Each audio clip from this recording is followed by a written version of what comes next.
Hey everyone, welcome back. This video is going to be the review of Unit 9, in which we covered sector area, arc length, and volume. Let's go ahead and get started in looking at these problems that you should have already done. Number one, it says find the volume of the entire figure, I guess you could say. And this figure is composed or comprised of a cylinder and a cone. So what we need to do is find the volume of the cone, find the volume of the cylinder, and then add those two up to find the volume of the whole thing. So remember, the volume of a cone is 1/3 the area of the base times the height. And so to find the area of the base, we first have to ask ourselves the question, what shape is the base? Well, the shape is a circle, so the area of a circle is pi r squared. And in this case, the radius of this circular base is going to be 4 because these two circles are congruent to each other. So we could say pi times 4 squared, which is 16 pi. And then we can take that base area. I know I used a different letter to represent the area here, but this area is the value of the base area. So we plug that in. We would get 1/3 times 16 pi, and then times the height of the cone. The height of the cone is 5.5 meters. And then from there, we'll just multiply this out using our calculator.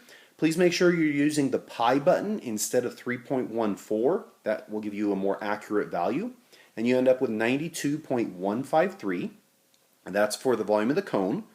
For the volume of the cylinder on the bottom, remember the volume of a cylinder or a prism is just base times height. And so again, we have to ask ourselves, what is the base? The base is a circle again. And in this case, that circle is exactly the same as the circle for the cone. So we can say that the radius there is also 4. And so the area of the circle is again 16 pi.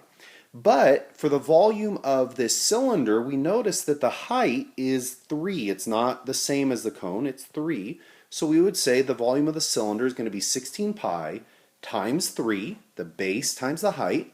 And then that simplifies to 48 pi, or 150.796. And then to find the volume of the whole thing, we'll just add those two values together. So 92.153 plus 150.796, which is 242.949. Now, the instructions said to round to the nearest tenth. So in this case, it would be 242.9, and the units on this would be millimeters cubed because we're talking about volume. For number 2, it says the height and radius of each ice cream cone are given. How much more ice cream does the second cone hold? So when it says how much does it hold, we're not talking about how much ice cream on top here. We're talking about how much ice cream inside. So we're talking about the volume of the two cones. So we want to know how much more ice cream does the second cone hold. So I'll give you an example here. If the cone, the smaller cone, has a volume of, let's just say 10, and the bigger cone has a volume of 13, then the bigger cone would hold 3 more than the smaller cone because we just subtract the two volumes. So we have to find the volume of each cone. Remember, the volume of a cone is 1/3 base times height, and notice I put the volume of the little guy. So again, the base shape is a circle, so the area of that circle is pi r squared because it's a cone. I know it's hard to see in this picture, but because it's a cone, the base is going to be a circle, and the radius of this circle is 3, so we'll plug that into r, and we end up with 9 pi.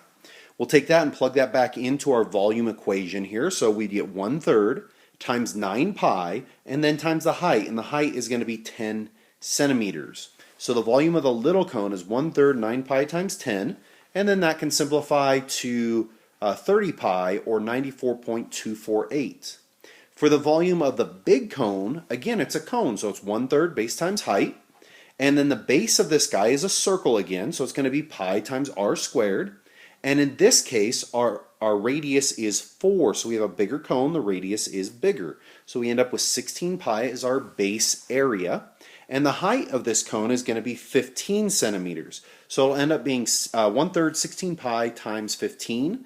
And then multiplying all that out, you end up with 251.327. And so we can see that the bigger cone actually holds a lot more than the smaller one. And we're going to go ahead and subtract those two to figure out how much more. And so when I subtract those, I end up with 157.079, Rounding to the nearest tenth, I get 157.1 centimeters cubed. For number 3, we're asking for the volume of the figure below. And so we have a figure that looks kind of like a house. And unfortunately, I didn't get a big opportunity to explain this because we're not in class. But where in the world why would we care about the volume of a house? And I'm going to go off on a little tangent here because it's kind of important. If you're involved in any kind of construction, the volume of the house is how much air is inside the house, how much air fits inside of it. Now, normally in construction, we think about floor space like, how much flooring we need, so that would be area, or how much paint we need for a wall, so that would be area also. But when we're talking about volume, why would we care about how much air is inside of a house? Well, there's different laws and different rules that when it comes to building that says if you have a certain amount of volume within a room, you have to have a certain amount of square footage for window space so that sunlight can enter that room. Okay? Because every room, every bedroom, kitchen, living room has to have a window by law. And the other thing is the size of your air conditioner or the size of your heater is going to be dependent on how much volume you have or how much air is inside of the house, how much space is inside the house, three-dimensional space. And so think about this, if your heater is too small, it's not going to run efficiently. At the same time, if your heater is too big, then you have other issues as well. I don't want to get into those specific issues right now, but you want to find a heater that is the right size for the volume of your house. Same thing with your air conditioner. One way, if it's too big, it'll turn on and turn off and turn on and turn off constantly. It's not going to give you a nice even flow. If it's too small, the machine will never turn off because it will never get to the temperature that you want it to. So we want volume to match the size of our heater and our air conditioner, and so that's why it matters. When am I ever going to use this? There's an example. Anyways, with that said, we want to find the volume of this house. Well, we notice that it's broken up into two parts. We have this top piece and this bottom piece. So the two pieces are going to be this triangular prism, and I know I've talked about this in a past video. This is a triangular prism. It is laying down because we see the two triangles are kind of standing up. So it's like a person laying flat, laying down on their back. And the measurement of the height of this guy, of this prism, is not going to be the height of the triangle. It's going to be the distance from one triangle to another because it's laying down. Anyways, the bottom shape is going to be a rectangular prism. So to find the volume of the whole thing, we're going to find the volume of each piece and then add them up. So the volume of a triangular prism, remember, a prism is always base times height. In this case, we have to ask ourselves what the base is. A common mistake in this particular problem is that students say that the base is a rectangle. And that's not true. Well, the base is a rectangle. The bottom piece is a rectangle. Yes, the bottom is a rectangle. But we don't define the base of an object to be the bottom. We define the base of the object to be the thing that is congruent and parallel to another thing, if that makes sense. So you can see that this triangle here in the front and this triangle here in the back are congruent. They're the same size and same shape, and they are parallel to each other. And so those are the two things that are the bases. So the base is a triangle here. Now, those numbers are figured out from the picture. So this length is 8 and this length is 4 based on the picture here. We have 8 and then this height is 4 because that says so right there. Remember, the area of a triangle is 1/2 base times height. And I know I keep using the word base. In this case, base is a lowercase b and h is a lowercase h because we're talking about the length of the triangle. So the base of this triangle is 8 and the height is 4. That simplifies to 16. And then the height of this triangular prism, the big H, is going to be the distance from one triangle to the other. So that would be 5. So the volume of this prism will end up being 16 times 5, which is 80. The volume of the rectangular prism on the bottom is going to be length times width times height. You can also do base times height, area of the base times the height if you want. but a rectangular prism is something that you've been doing since, I believe, fourth grade. And so when you multiply all that out, you end up with 240. To find the volume of the entire shape, we're going to take our two volumes, the 80 and the 240, and then add those up. So we end up with 320, and the units on this would be centimeters cubed. That would be a very, very, very tiny house, if that was a house, in fact. 8 centimeters is very small. All right, looking at number 4, same concept. We're looking for the volume of the figure. In this case, notice we have a pyramid on top, and we have a rectangular prism on the bottom. So remember, the volume of a pyramid is 1/3 base times height. And in this case, the base of the pyramid is a square.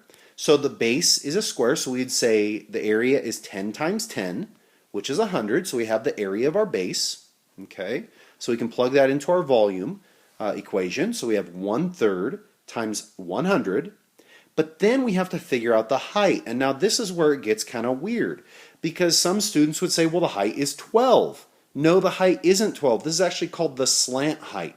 The height is the distance from the base up to the very top at a right angle. So notice how I drew this little triangle here. This length, this blue line, represents the height of that triangle, and that's what we need to figure out. So in order to figure that out, we'll notice that this is a right triangle. The hypotenuse of this right triangle is 12. Well, what is the length of this piece here? Well, this is exactly half of the whole length. So since the whole length is 10, that base length would be 5. And so we can do the Pythagorean theorem on that, and we end up with 5 squared plus h squared equals 12 squared, because remember, it's leg squared plus leg squared equals hypotenuse squared. So 25 plus h squared equals 144, and then we can subtract the 25, and we end up with 119. And then we square root both sides, and we end up with 10.909. And so that is the height of our pyramid. We'll plug that into our volume equation and then simplify all of that, and we end up with 363.633. For the bottom shape, the rectangular prism, or in this case it's a square prism because the base is a square, again we can just multiply those three values, 10 times 10 times 32, which ends up being 3,200. And again, the volume of the entire thing will be adding those two volumes together. So 363.633 plus 3,200, you end up with 3,563.633, and the units on this would be feet cubed. All right, number 5, it says, Ms. Bevan really likes her coffee. She wants to use the mug that will keep her from having to refill so often. Should she use the red mug or the blue mug? Include the volume of that mug in your answer. Well, the first thing I would note is she may really like her coffee, but if she gets too big of a mug, it's going to be cold coffee, so she must like iced coffee. I don't know. Anyways, we want to figure out which mug is bigger. And the concept, because we're filling it full of liquid, we are looking for the volume. Remember, these are cylinders. The amount of coffee is the volume of the cylinder, because coffee generally isn't inside the handles here. So we're going to just find the volume of each cylinder. And so the volume of each cylinder, remember, is base times height. So notice I use red to represent the volume of the red mug. The base shape of that red mug is a circle. So the area of the circle is pi r squared. The question is, what is the radius? Well, this length all the way across is the diameter of the circle. The radius is the distance from the center to the edge of the circle. So the radius would be exactly half of the diameter, so that'd be 4. So we end up with pi times 4 squared, or 16 pi again. And then the height of this cylinder is 9.4. And so we can just plug that into our volume formula. We end up with 16 pi times 9.4, or 472.5. For the blue mug, notice I use blue writing again. See, kind of creative there, making things make sense. Remember, this is a cylinder again, so again, base times height. The base is a circle again. The radius in this case, though, is going to be half of this diameter. Well, half of the 6.5 is 3.25. And then we'll use our calculator to figure this out. Remember, we have to square before you multiply. And so as a result, we end up with 10.5625 pi. And then the height of this cylinder is 13. So then when we multiply all that out, remember you got to multiply by pi as well. You multiply that out, you end up with 431.4. So which mug holds more coffee? Well, it's obvious that the red one holds more coffee based on the volumes that we got for each one. Now, I know it may be deceptive because the blue one is taller, but it's also not as wide. So we have to do the math to compare. We can't just look at it and say, oh, that one's obvious. Okay. For number 6, it says find the volume of the cone. Give your answer in terms of pi. And so remember, the volume of a cone is 1/3 base times height. The base shape here is a circle, and the area of a circle is pi r squared. The radius in this case is 9, and so that the area of the base is 81 pi. We're going to plug that into b here. The height of this pyramid is going to be 18 because that's perpendicular to the base, so we end up with 1/3 81 pi times 18, which simplifies to 486 pi. Notice I did not multiply by 3.14159. I left it in terms of pi because it asked me to. And so our units on that would be feet cubed. So 486 pi feet cubed. All right, for the next set of problems, we're going to use this pizza to answer it. Now, again, stories. I could go on and on about stories. I used to be a manager at a kitchen that made pizzas. We were kind of like a Pizza Hut or a Domino's or a Little Caesars in a sense, and so dealt with this for a good 2 years of my life. But notice it's kind of interesting when you go to these kind of places. You should be able to count if you order a large pepperoni pizza from Little Caesars. You should be able to count how many pepperonis are on that slices, and then order another one and then count those pepperonis, and it should be the same amount every single time. If it's not, then the employees aren't doing their job. Anyways, number 7, it says, what is the angle measure of one slice of the pizza? Well, remember, the angle measurement for the entire pizza is going to be 360 degrees. So if I start at one line and I go all the way around, I form a circle. I go all the way around, I turn 360 degrees.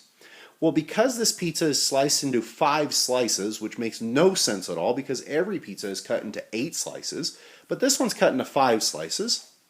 That's okay. To find the measurement of one of those slices, we're just going to take the 360 and divide it by 5. That just makes sense, which ends up being 72 degrees. For number 8, let's see, number 8 says, how long is the crust of 3 slices? Well, this is one slice. We notice that this slice has an angle measurement of 72 degrees. I put that out here because I didn't really want to fit it in here. This doesn't represent the length of this, it only represents the angle of this. Well, to figure out the length of the crust, that concept is arc length, and we did a video on arc length in this unit. Remember, arc length, there's a couple steps to this. The first thing you have to do is figure out the portion of the circle. If you're having a hard time remembering these things, maybe you should go back and watch those videos so that you can get a good understanding of what's going on here. We are looking for 3 slices of pizza. Well, the arc measurement, the degree measurement that we have, is not 72 because we're looking at 3 slices, so it's going to be 3 times 72, which is 216. So the portion of the circle that I want, the 3 slices, is 216 out of 360 degrees. Okay? Now, because we're talking about how long, we're talking about arc length. The distance is arc length. And so we have to find the circumference. Remember, circumference represents the distance around the entire circle. So the circumference here is 2 times pi times r. Well, what is r? R is the radius. Notice it says the large pizza has a 14-inch diameter, a 14-inch diameter. Well, if the diameter is 14 inches, that means the radius is going to be 7 inches. So we end up with 2 times pi times 7, which is 14 pi. So that's our circumference. That's the distance around the entire circle. But I only want to know the distance around 3 slices, the crust of the 3 slices. And so what I'm going to do is set up a proportion. I'm going to set up 216 over 360 equals another fraction. And so remember, we always put part over whole. We have 216 over 360. Well, what does this 14 pi represent? This 14 pi represents the distance around the whole thing. So that's going to go on the bottom, and the distance that I'm looking for is going to go on top. So we're going to use L for the length of the crust over 14 pi. And then we'll cross multiply here. So 216 times 14 pi, and then 360 times L. And then we'll just divide those. And so we end up with, after you multiply by pi and divide by 360, you end up with 26.4 inches. You could have done this a little bit different. Instead of setting up a proportion of 216 over 360, you could have just said I've got 3 slices out of 5. So you could have just put 3 over 5 here equals L over 14 pi. And in fact, 216 over 360 does reduce to 3 over 5. All right, for number 9, same picture. We are asking for the area of 2 slices. So now we're talking about the area. We're not talking about the length. We're talking about the area. Notice it says 2 slices now, not 3. Well, 2 slices is 144 degrees because 1 slice was 72 degrees, so we just doubled it. The portion here is going to be 144 out of 360, or, like I said before, you could just say 2 out of 5, 2/5. But in this case, we have to find the area of the circle because we're looking for how much space is inside the pizza, not how much distance the crust has. So we're going to be using pi r squared for area. So that would be pi times, again, the radius is 7. So pi times 7 squared, which is 49 pi. Setting up the proportion, we end up with 144 over 360, which equals a over 49 pi. And then we'll cross multiply on both sides. 144 times 49 pi is 7,056 pi. And then 360 times a is obviously 360a. We'll divide by 360 and we'll multiply by the pi. We end up with 61.6 inches squared because we're talking about area, inches squared. All right, moving on to the next problem. This problem is one that we specifically went over. We didn't apply it to pizza or anything, but we did talk about arc length and sector area here. For number 10, it says, what is the length of the bolded arc, I guess you could say. So that would be, remember you got to set up the portion, so it's 195 over 360. You can reduce that if you want, but you don't have to. Because we're talking about the length, we're talking about arc length, right? So then we're going to be focusing on the circumference. Circumference is 2 pi r. So that's going to be 2 times pi times 11, which is 22 pi. And then we're going to set up the proportion between those. So it's 195 over 360 equals L over 22 pi. Cross multiply those guys, and you end up with 4,290 pi equals 360 L. And then we'll divide by 360, and we end up with 37.4 miles if we round to the nearest tenth. For number 11, it's asking for the area. So we want to use the area formula, which is pi r squared. That would be pi times 11 squared, or 121 pi.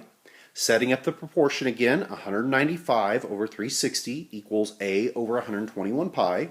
Cross multiply, and then we'll divide by the 360 afterwards, and we end up with 205.9 miles squared. Now, again, I want to emphasize this. Here in number 10, we're talking about the length. So we have to use the circumference formula because circumference represents the distance around something, around a circle. In number 11, we're talking about the area. So we want to use the area formula. Notice, just as a side note, the units on area are miles squared. So then the area should be squared, pi r squared, if that helps you at all. Again, go back and watch the videos for arc length and sector area if you need more help on this. For number 12, this is a review problem. It says, at what points do the following intersect? Now we have a couple different options here. We could graph both of these. Notice that f is a parabola because it's 2x squared, and then g is a line because there's no squared, it's just 6x or negative 6x. We could graph them and then just see where they intersect each other, and that's our answer.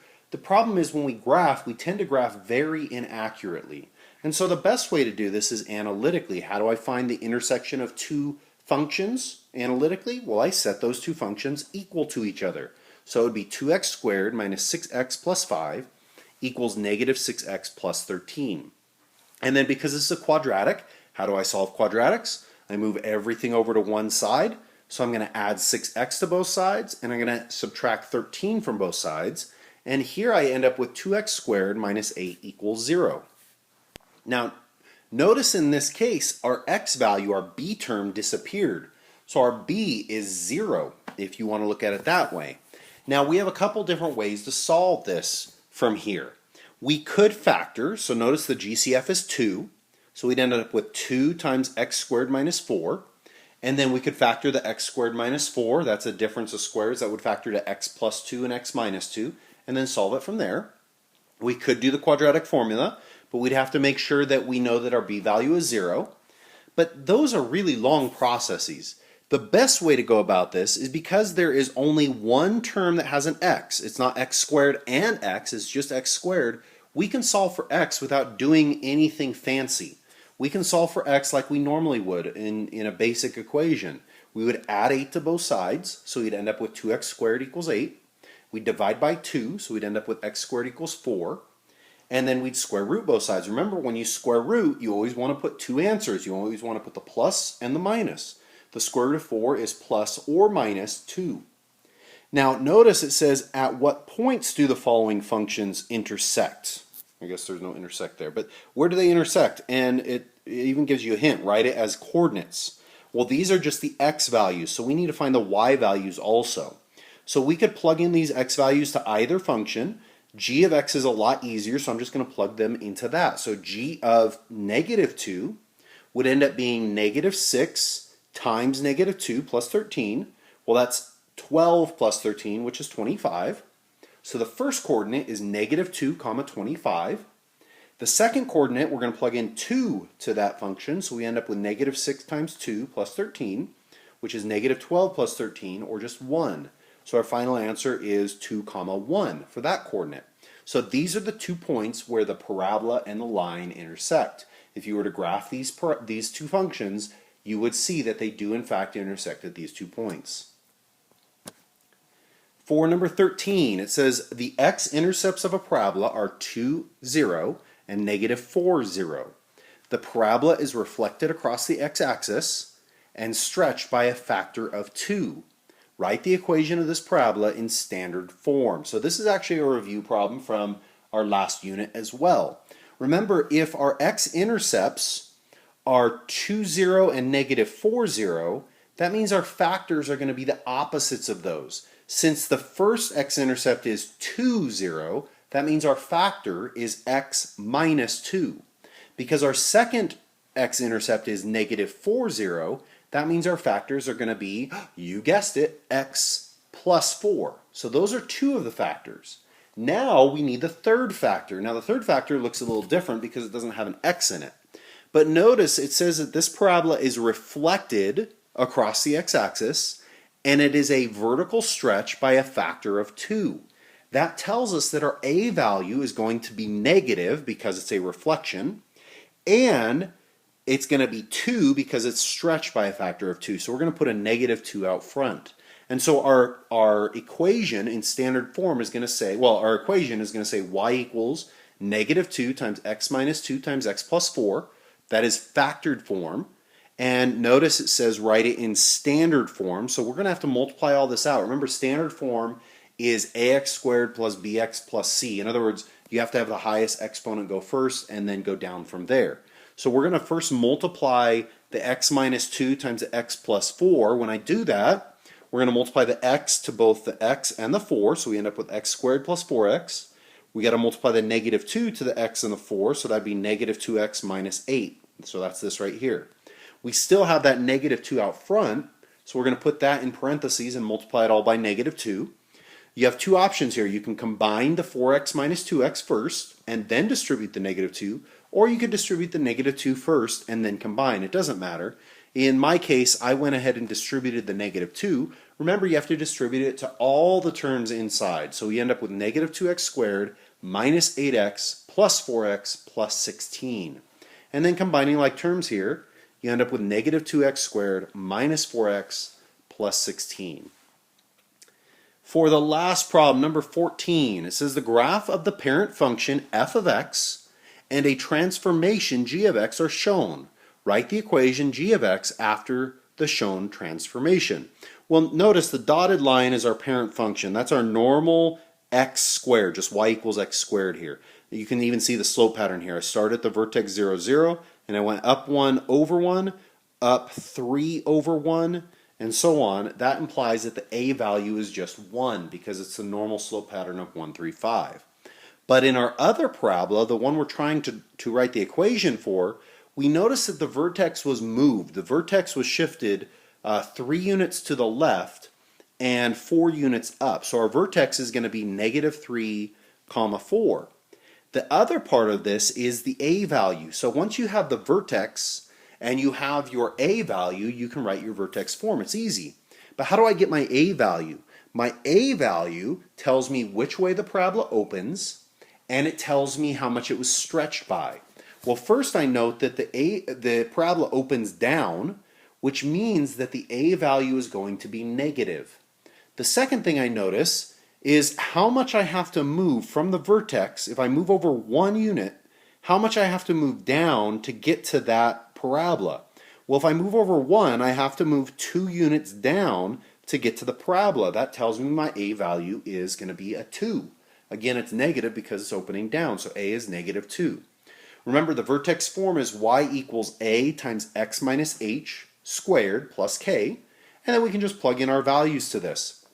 So we'd end up with y equals negative 2, and then times x minus h. Well, x minus h, remember, because this minus is here, we're going to do the opposite of our x value. If I plug in negative 3 to h, I could do that. Plug in negative 3, it's going to say x minus negative 3. Well, x minus negative 3 is x plus 3. So x plus 3 squared, and then plus k, so we just plug in the 4, so it'll say plus 4, and that is our vertex form. All right, that wraps up the review for Unit 9. Make sure you go through this thoroughly. If you need to go through it and watch it again, feel free to do so. Go back and take really good notes if you haven't done so already, because you will be allowed to use your notes on the test, okay? But I ask you to take the test with absolute integrity. Please do not cheat. Please do not use your friends as resources. You know, we're in a different situation. I can't sit here and monitor every single thing that you do. I have to trust that you're doing things right and you're doing things well. And I know I'm probably sounding like your dad, but the reality is that your character, who you are, is more important than the grade that you get on a test.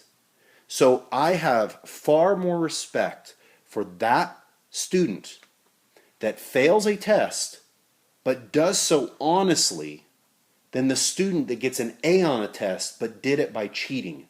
Does that mean I want you to fail? Of course not. I want you to be successful. But in the realm of priorities, your integrity is one of the most important things that you will walk away with in your life. So please be honest and don't cheat on these things. Have a great day. Study hard. I hope you're enjoying your time at home. I know it can be frustrating. I would much rather be in class teaching you than doing it this way, but we are in this situation and we can only do the best with it that we can. I will talk to you later. See you around.